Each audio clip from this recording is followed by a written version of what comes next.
komentarai tokie, kad bet kuris žaidimo planas tau jisai kris ir, jo išpildyti negalėsi, jeigu tiek individualių klaidų darysi. Tai aš labai tikiuosi, kad mes jas visas padarėme šiandien per vienas rungtynes.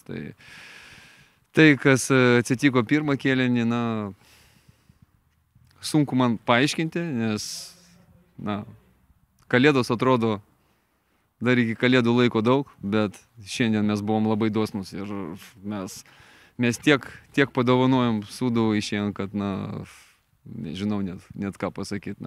Pelnytai laimėjo, visas klaidas išnaudojo ir aš manau, per kiek metų aš esu šitoj komandai, tai buvo blogiausios rungtynės. Tai buvo blogiausios rungtynės, visiška prasme, nes, žaidimo prasme mes irgi praktiškai, nieko nesukūrėm.